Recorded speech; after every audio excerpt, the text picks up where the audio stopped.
Welcome to Games and Gimmicks, the podcast discussing video games, professional wrestling, and everything in between. I'm E. Huffy alongside the poor-ass gamer. Hello, good sir. We are here. First show.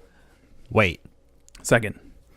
Well, technically first official show, I would say. First official. All right, first official. Because we're in the new year. First official recording of 2019. Yes. That's what we're going for here. And we're here to talk about Wrestle Kingdom 13, which we just saw last week. So we're going to give our thoughts on that, as well as the year ahead. We got a lot of crazy things, like a lot of announcements that happened right as we hit the record button. Which is perfect because this episode's going up tomorrow. Oh, how about that? Yeah. See? Yeah. We're thinking of you guys. We know how this works. We're ready to rock and roll. So well, let's dive right into this thing. Let's talk about Wrestle Kingdom. Since it is such a ginormous card, and in the interest of everybody's time, we're not going to go match by match like we usually do. Sure. We're kind of going to give general thoughts and then really just focus on the last three matches, the really big marquee matches of the show. So I'll start it over with you. What were your general thoughts, feelings, and recollections of this year's Wrestle Kingdom? So this year's Wrestle Kingdom was a few different adjectives altogether. Ooh. So it was fast but concise, is what I would say. Yeah.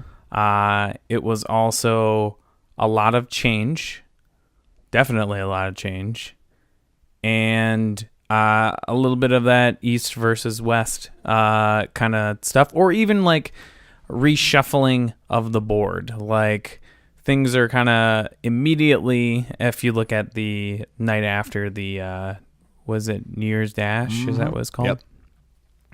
That event kind of sets the table for like the groups and how they're going to sort of be interacting, the different alliances that came up, however you feel about those in terms of storytelling this time around. But even the stuff with seeing where Omega is now kind of taking a break, and we have Jay White kind of assuming the mantle of the Westerner, or at least non-Japanese person in the country, or in the company, excuse me. So we got a lot of like things set piecing that comes endings and beginnings, and that's what I like about Wrestle Kingdom. All together. Absolutely. It's a really, just as you said, it's the end of the year and the start of the new year. You know, they wrap up stories yet start new ones all at the same time. It's pretty cool. Yep. I would agree. I felt that this show really moved along at a great pace. It was about from what we saw, it was about 4.5 hours. Mm-hmm. But it didn't feel like that. No. Because they'd go match, next match, next match. Right. You know? And there's no filler, there's no garbage, there's no commercials, none of that shit. And if this were a WWE event, WrestleMania, for example, which clocks in at 7.5 hours the last couple years rolling, we want to kill ourselves by the end of it, because it's just it's such a mind-numbing experience. Whereas here we have a show that's why they don't get the same criticism, because they know how to effectively produce a wrestling show that keeps you engaged, keeps you interested, almost to the point to where you're like, God, they're really, if you think about it, I can't think of a match that would have been considered the bathroom break. You know what I mean? The pre-show one, maybe, but that's the pre-show, so I've already peed by that. I think everything had the right pacing. That was what was really cool about this. Very little mistakes, I think, in general, in terms of even just certain moves. There was a couple moments during, like, Ishii and Zack Sabre Jr. that were, like, I didn't think that was the smoothest match, but I also thought it was a cool match to watch. Mm-hmm. So... the whole mixing of styles kind of thing, that sold me on that match. But there were, every match that needed to be like 10 minutes long was only that, and that's all it needed to be. And then the bigger stuff as we got towards the end really was like, okay, these are the ones that we're all invested in. Right. The one, and I think they knew that too as well. Like even like that, was it the Never Open Weight? Was that the Ishii and... No, that was the British Championship. Okay. The Never Open Weight was Ibushi and Ospreay in the opener. Sure. That was the most fantastic match I've seen. I don't know about that finisher. So yeah, upon retrospect, so Ibushi he got concussed. Yeah, they say it's not serious, but you can definitely tell. Yeah, that was definitely a concussion filled. He was saying on Twitter, he's like, "Oh, I heard roundabouts, people are calling it the hidden blade." Like his finisher move, like blade. Like Assassin's Creed, right? Right. Cool. Yeah. But I was like, I just had to tweet back to him. I was like, or the sorry I bashed you in the back of the skull move. It's really what it is. I was like, I was terrified when I saw that move, and then of course he was concussed, and then he still takes the Stormbreaker, which is insane too. Like he's concussed, and he took a move that involves spinning you around. But yeah, like, okay, so like big moments with that match, and then what would be next after that for you, I guess? Well, actually, before we get into those big matches, the one thing I do want to point out that I really enjoyed before the show went live, or no, it was after they had the pre-show, and then they had the kind of the lull in between, but they had a 2018 highlights video package that was about like 7 minutes long. That was really cool, and it's on the YouTube page. And I shared that on my Vero because I thought it was so important to show that's a perfect example of how New Japan produces a better wrestling product than WWE is, because they show you a video that recaps the year and highlights all the important story angles that happen. Yeah. And as you're watching, you're like, oh my gosh, yeah, that was so cool, and I forgot about that, and oh, screw him for doing that, and it just really just put a nice ending on 2018. Yep. And got even more excited for what was to come. And like, holy shit, like, sure, Vince and company can learn from that. Like, can you imagine them doing something like that? No, never actually. But, at like, I don't know what point in time they would do that. I mean, because it'd be something like the Royal Rumble. That'd be like the only time where they could really do something like that. But, yeah, it's pretty. NXT does episodes at the end of the year that's like a highlights show, but those to me are a drag because I don't want to go back and watch whole segments and things, but a good highlight package, that I thought that was and it depends on the rivalry or what you really want to be remembered of. Like some of the stuff in NXT doesn't carry as much weight as like what we've seen in New Japan, and I was reminded of the big wins and the big changes, the junior heavyweight title, and Hiromu, breaking his neck, and then then it moves on, and it's like, so Kushida won that championship, right? And then we had actually a pretty good match here too as well. That was kind of an unsung match that I didn't think was going to be that Kushida great. And Taiji Ishimori. Yeah, that was absolutely. With Kushida announcing his contract is up with New Japan the end of this month, and he will. I would imagine he is going to go to WWE. Yeah. It's apparently that's the word. So God. So he's going to be in NXT. That's where they're going to put him. I think he's going to be on 205 Live. Yeah, right away. I don't think they're going to put him in NXT. They don't really have like a cruiserweight-ish. That's why. I wonder if they get the choice. That would be really cool. That would be pretty cool. Because if I were honest, I would probably, if I were him, it'd probably be great to work with younger talent instead of necessarily being thrown into the cruiserweight division thing. So who knows? That'll be interesting. But his last match at Korakuen is going to be against Tanahashi. So that'll be kind of cool. Gotcha. To see that. So let's get into the big ones. It starts with Okada versus Jay White.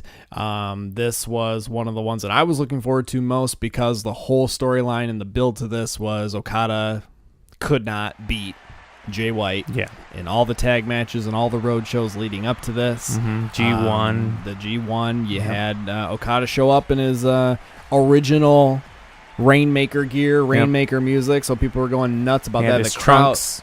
This is when the crowd woke up. This is when they really woke up. So what were your thoughts on this one?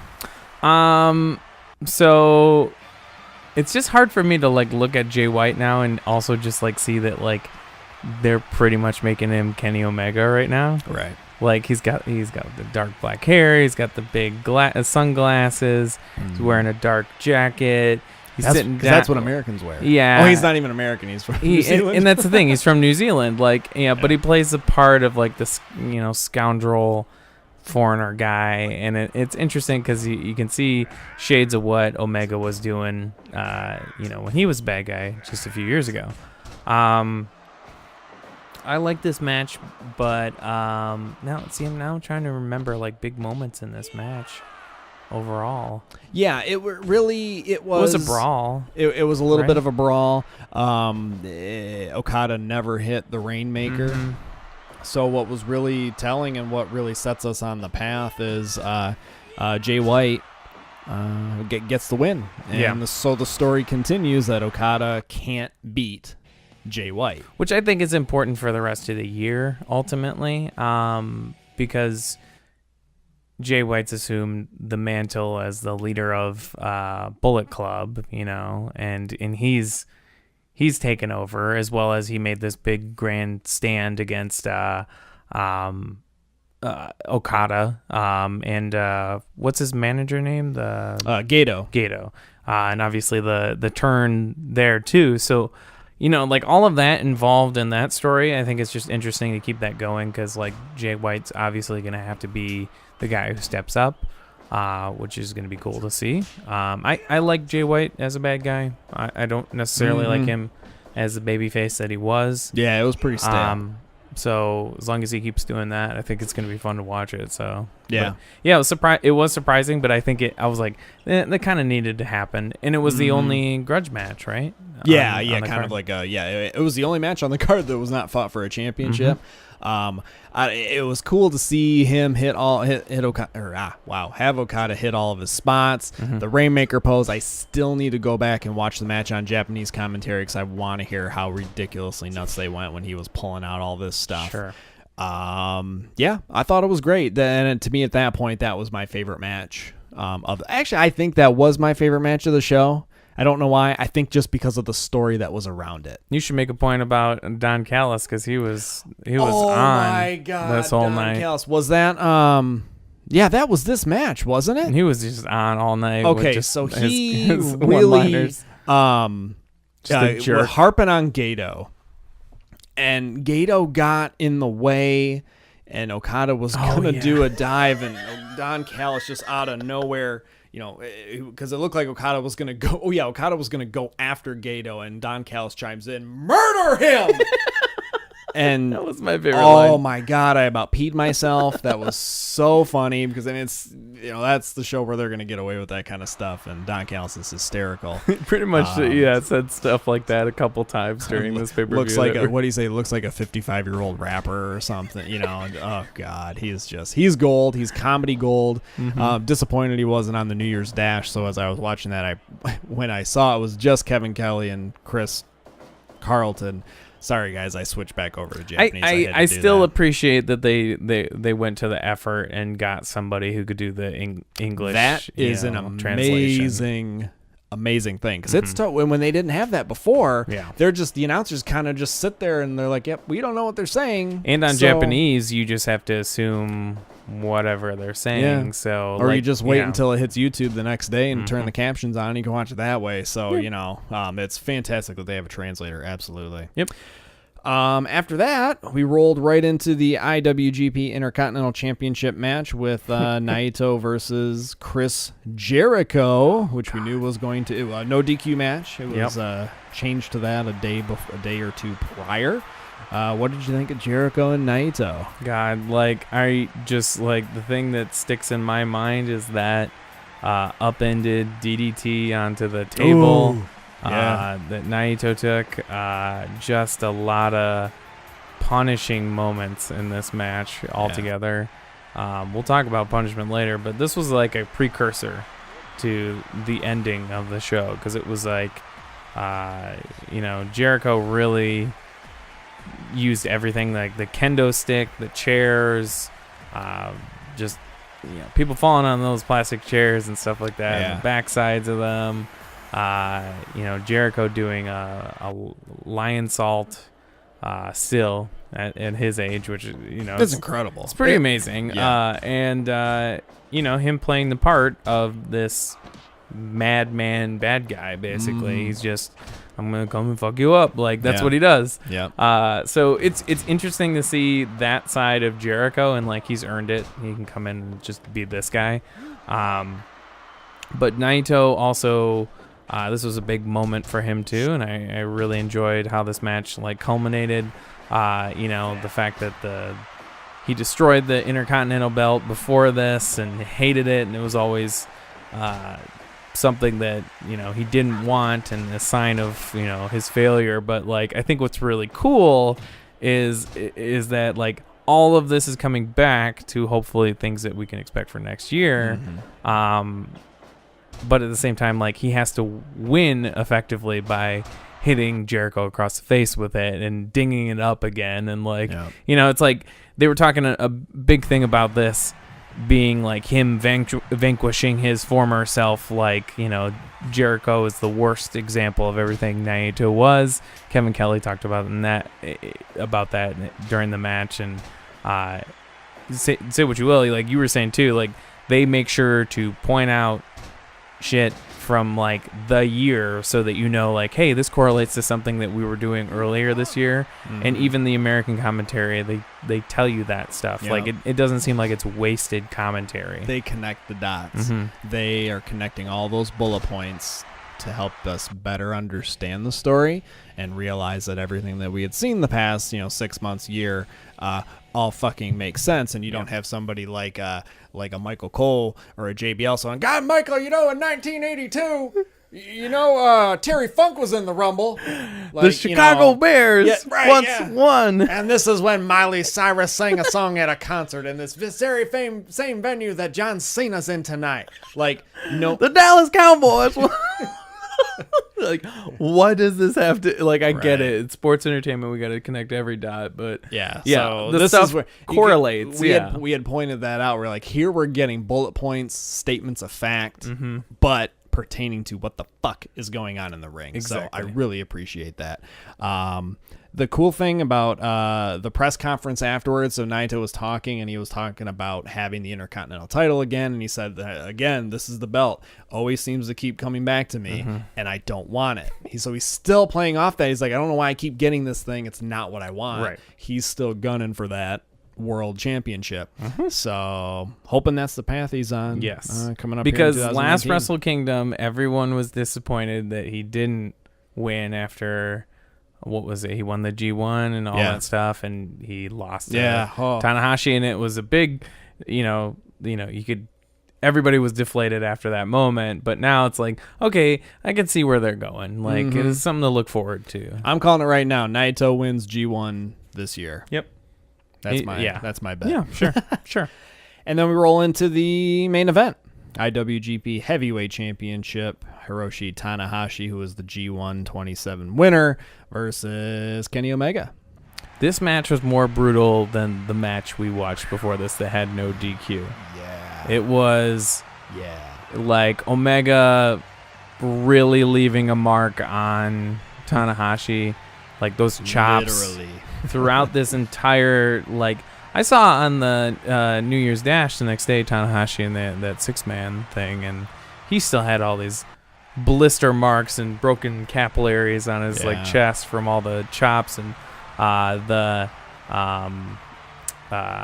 what's his dive? I always forget what it's called, but he dived. Oh, who dove? Tanahashi when he jumped off the top rope. That's top his, like, corner. high fly attack. Yeah, through the table. Oh my sweet baby Jesus. Was basically one of the hardest things to watch, because like those Japanese tables are like ungodly, unbreakable, and skinny, thick and skinny, and mostly made of. I should say like narrow and thick. Yeah, and mostly made of thick iron, like, or whatever, bars and stuff, and it just looks painful for anybody to go through it. But Omega really brought every goddamn thing he had. Like, he was the bad boy, like original Omega that day. Like his trunk, the one wing angel thing, the whole looked like a Final Fantasy character, like all that kind of stuff. Showed that, like, okay, he's in a period of change right now. But this match was fantastic. Yeah. I really didn't think he was gonna lose, but I did feel a little deflated after that match too, because I was like, man, because we were talking about it afterwards, like, yeah, his title reign didn't feel that great for what it was all worth. Like, he did a lot of, like, it feels shitty to say that, because, like, yeah, he, like, ascended to the highest rank he could in this company, and it felt like his title defenses weren't, I mean, yeah, he had the, like, 3-way match, Bushi and Cody. And then I think prior to that, what? Ishii. I think that was it. That was it. So, yeah, like, it's weird to see that change with Tanahashi, but then it was also, like, you were talking about it, too, that, like, the AEW stuff got announced right as Wrestle Kingdom was going to start, or, like, the day after. And so we're watching it, and it's kind of like, oh, is this all coloring things that are going to happen here? And, like, was the big change a part of, like, all these guys being like, it's kind of time for us to go. Like, right. So, yeah, this was a great match. There's a lot of things that kind of sort of colored the match from the outside. A lot of big, dangerous things in general. But Tanahashi actually came out looking really damn strong at the end of this. Yeah. And they made a big deal about, like, the change in the eras and stuff like that, and how he helped cycle through everything and change the bad times to the good times for New Japan. But it also feels a little John Cena-y, you know? Like, it feels like that moment. Well, funny thing is, as I'm, this story is unfolding all throughout the G1, it's kind of like, Tanahashi's making this comeback because the last he had been injured, and the year prior he really wasn't doing anything. Mm-hmm. It's actually a story that I'd love to see them do with Cena, but I think Cena's pretty much, he's more or less out. He's doing his movie thing. I know he's still making appearances here and there, but I'd like to see something similar for him, because he's kind of in the same position. And it would be cool, like, now that we've, like, hated on him for so long, right? And he has been out of the limelight, like. Bring him back and, like, have him win the title, and I'd be like, God, I would love it. I'd love it, because it's that absence makes the heart grow fonder. Yeah. I mean, seriously, you send somebody away for a while, and you miss them. That would be fantastic. And no, they won't do it. And the kind of the differences between the two is where Tanahashi pulled New Japan out of dark times. Cena had the opposite, not him directly. Effect, He was in the company, and he was the figurehead when the company was kind of going the opposite. They were really pushing the public, the PG, the family shit. It was really after Punk left, and the way that things happened. It was before that, even while Punk was there. So it was just, and it was a time where shit was changing. People were tuning out. Wrestling was just kind of in a lull. Sure. So it's a little bit different, but that's still a story. I think that would be pretty cool. Yeah. Like you said, like, I definitely think, like, people not being in the limelight so much does give you, like, the idea, okay, they could come back for a little bit, and maybe that would be cool, especially during this time when they're kind of up in the air, with all the stuff with Roman Reigns and that being a curveball for everyone there. But time to shake things up. So maybe we should talk about so it's interesting, the way rumors. This match ended, because of we were so interested in what's going to happen this year, because All Elite Wrestling was announced. Won't go into all the details about that, because I'm sure everybody knows all the ins and outs of that so far for what we know. But one of the big things is we still do not know where Kenny Omega is headed. We don't know if he's staying. We don't know if he's going to All Elite, if he's going to WWE. What is he going to do? Well, he had an interview with Tokyo News or some Tokyo Sports News over in Japan. And it was an in-character interview, pretty much saying, I'm taking a break. I need to leave. No matter where I end up, I'm going to change the world, whether it's WWE, whether it's, started mentioning all these places. Well, this is how serious New Japan takes wrestling. That shit pissed them off. So he did this interview in character, but to them, they're like, what? You know what I mean? Like, what are you talking about? The word was they were pretty upset that he had that interview, kind of slightly bad-mouthing New Japan in a way. So the interesting that we still don't know. We have no, and I'm sure people who are maybe even by tomorrow when I post this, it could be right. we could find out. It's true. Who knows? He may end up being a surprise entrant in the Rumble. We don't know. I bet if you're subscribed to like Meltzer's site or those kind of people, maybe you may have an idea. But sorry, I don't. I lightly follow those. I don't want to. Okay, so what is your? We'll do a estimated guess here, a speculative guess. Yeah. What do you think it will actually happen? It's so weird. I have my hunch. So my gut says he's gonna stay, but then the other part of my gut says, "But what is he gonna do?" Right. You know what I mean? Yeah. But so my thought is he's gonna stay, help continue to be that connective tissue between the different companies. Sure. So maybe make appearances at like All Elite, Ring of Honor, kind of do that thing. But his home, he's lived in Japan for years. So that's his home. More, he's a Canadian, but Japan's his home. Yep. So yeah, my gut says staying in New Japan, but I'm not. Yes, still not sure about it. What do you think? So if now you tell me that New Japan is like sort of mad that he said that. That plays a little bit into what I'm thinking now too. But I was like, oh well, he'll just be like the franchise guy for New Japan, like WWE, right? That's allowed to go work primarily at this thing that's basically his business. Now I'm sure he's gonna have some financial vested interest in something called All Elite Wrestling. Like, can't just. It's weird that Cody and yes, he's making the deals essentially with the Jacksonville Jaguars football team owner, and they have the money for that. So there's all this stuff that obviously if it's called the Elite, then he's going to be involved in it, right? In some way. So maybe he's just a free agent between what his contract is at New Japan and this thing that basically is his business.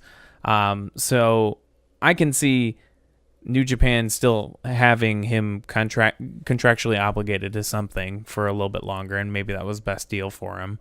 But he still has the opportunity to go and work stuff in the United States and probably not be as big a part in the storyline this year because, like we said, we've been seeing some of these other people assume the roles of the bigger storylines that are coming up. Right. And that's what's key about New Japan anyways. We get a lot of people from a lot of different backgrounds. We're not even talking about the junior heavyweights and the tag teams and the stories that get told there too as well. So the changing names and faces and things in New Japan is what's most important to it in a lot of ways, because unlike WWE, which is really we get everybody, but we don't know what to do with everybody. Yeah. This is they sort of take on people that know that are already on that stage and probably have been there for a while. And new people cycle in and are able to take over those roles. So I think it's what would he do in New Japan still as a character, because everybody else is moving on and out. So it would make sense for him to maybe go to WWE too as well and be a free agent and do some stuff here and there.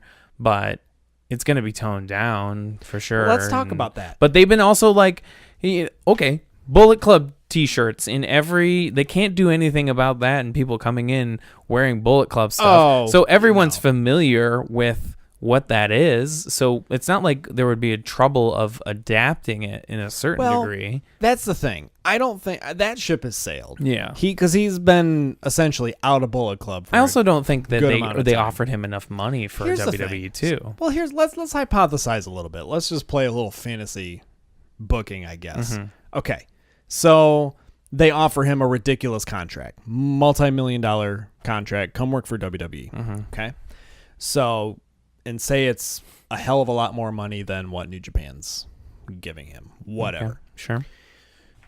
So you go from what I see. Let's say he debuts at the Rumble. Holy fuck.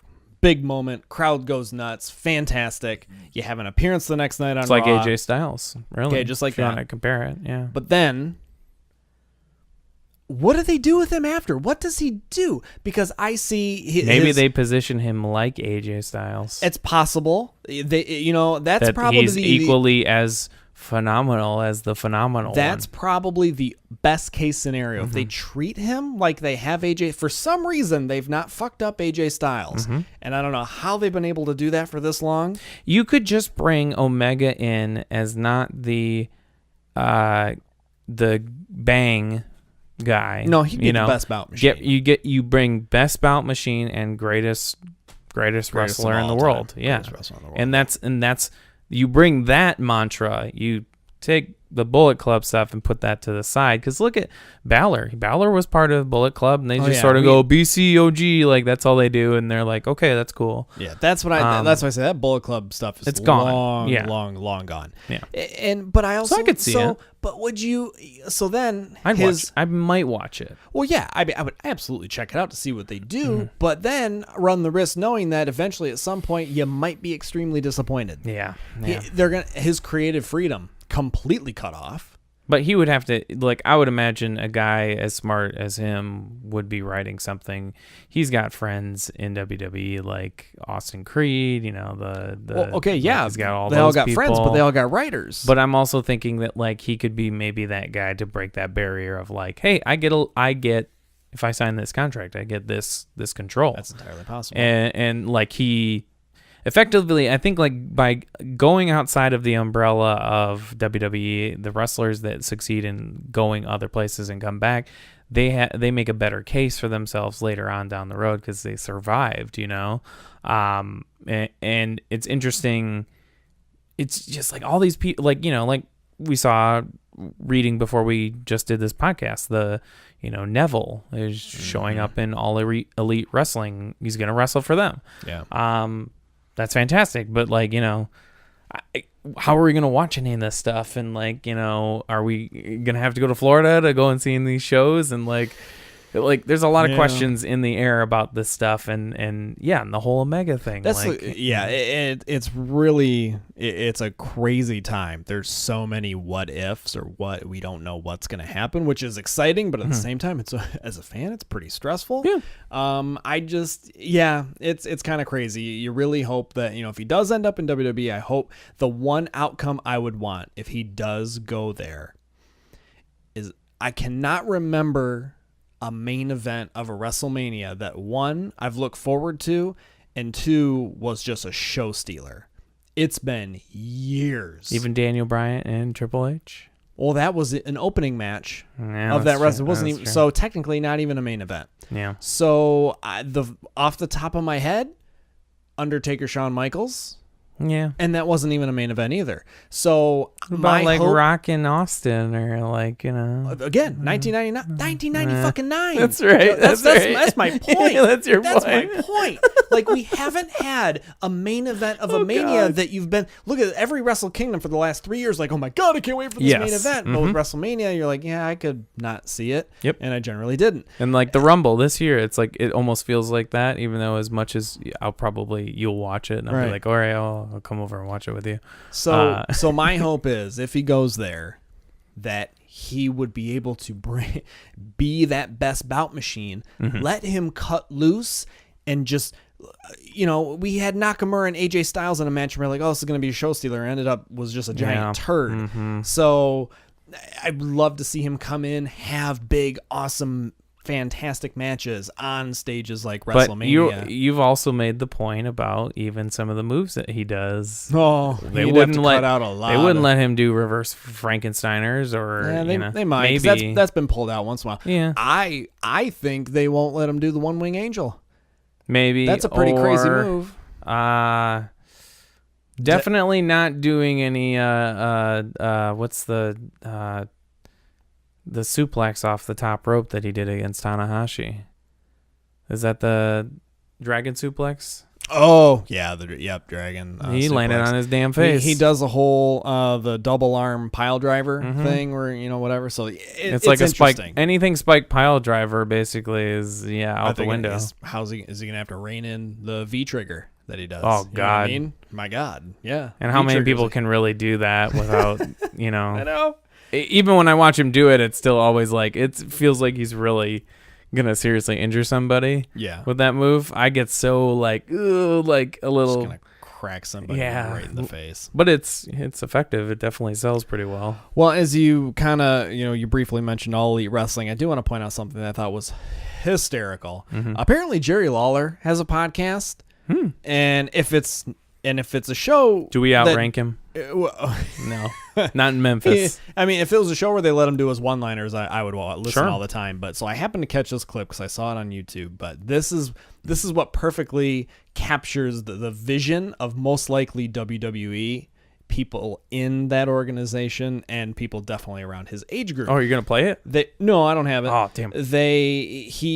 So whoever his co-host is, they started talking about All Elite Wrestling because the announcement had just come out about Cody saying we're starting this company. And Lawler's completely just dejected. He's like, yeah, I mean, if you got the money, but you don't want to start a company, in today's day and age. He goes, is the climate even right? Do wrestling fans even want an alternative? Wow. Wow. What? What the fuck is that? That's brainwashed. You've been working for that company. As you've got Ring of Honor. This is the company that saved his life. So at the same time, I mean, loyalty. I can see that. I mean, I get that. It's just like, what? How out of touch are you to where do wrestling fans want an alternative? Look how many people are changing the channel from Monday Night Raw. Yeah. You're absolutely right. And here's the thing. The guy had a great point. He said, well, if Fox News paid billions of dollars for SmackDown, when SmackDown's losing viewers, they only get like 2 million a show. Exactly. So I'm like, holy shit, if they're getting $5 billion for that, then yeah, absolutely start a wrestling company. Are you kidding me? That's why New Japan's running a crazy amount of shows here. Oh, they know the climate is perfect. Yeah, I was surprised by a lot of their announcements being more stuff here in the United States than usual. Like the G1 kicking off and is going to start in Texas. Yeah, in Texas. G1 tournament's going to start in Texas. Well, this is a great time to be a wrestling fan. So a lot more shows from New Japan in America. We've still got Ring of Honor. God knows what's going on with Impact. At this point, nobody really cares anymore, unfortunately. They lost their TV deal and apparently got another one with some network that nobody has. Same story. It probably has a hunting show on it. It's 24 hours of American Trucker, sandwiched in between, bass fishing. And you got your wrestling. And then wrestling. It's interesting with that because I do know people that do follow Impact, and it's like, they shoot themselves in the foot all the time. But yeah, like even I heard that New Japan's really going to continue its working relationship with just Ring of Honor. Yeah. So like they're not necessarily providing people to All Elite Wrestling, and they have to make their own inroads with people, but they're also in the Florida area where hey, there's a huge development center there, and anybody who doesn't work out there who might equally be good but not getting any time in NXT. Hey, they might just the corner, go down there, and they have a financier that apparently has the money for this. So if you made your deals and went out there and talked to the right people and got the money for something that they're excited about too as well, then probably people will be excited about that too. So Jerry Lawler, he doesn't have a fucking clue. Love you, man. It's okay, but you man. Don't have a fucking clue. Yeah, I mean, that's. I expect you to say that to be completely honest. Yeah, there's so much out there. It's a fantastic time. I know Triple H is just salivating and he's just waiting for the opportunity for him to actually take control and be. I can tell he definitely would want to do cross promotional type stuff with these companies and help everybody out. Because if everybody's healthy, they're healthy.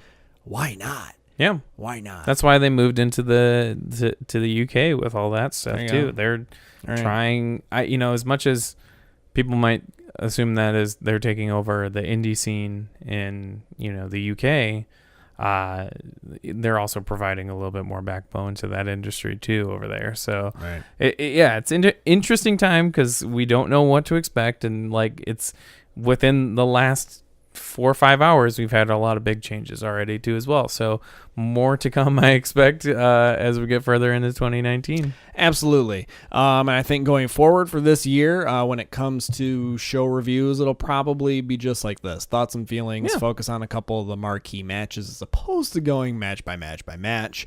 Yeah. Because we do want to create a lot more content revolving around, obviously, our video game aspect, our film aspect. We want to start talking about some movies and things. Mm-hmm. We got some really great, they just announced today, speaking of movies, the DC's going to make an animated adaptation of Superman Red Sun. I don't know if you've ever read I think you showed me that. Red Sun, but that's what would happen if Superman landed in Soviet Russia. Yeah. So, it's a wonderful book. So, opportunities like that, we're going to come across some great things to talk about, discuss, analyze, all that good stuff.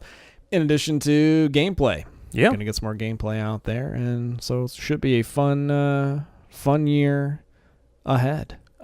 Indeed. Indubitably. You all know the drill. GamesandGimmicks.com. Check out all of our avenues of communication and stuff. All those networks. Look for Games and Gimmicks. Look for the Poor Ass Gamer. Look for eHuffy. We're out and about. And subscribe to our stuff. Leave some comments. Leave some reviews. We sure do appreciate it. Otherwise, until next time, if you can't be good, be careful. What in the hell?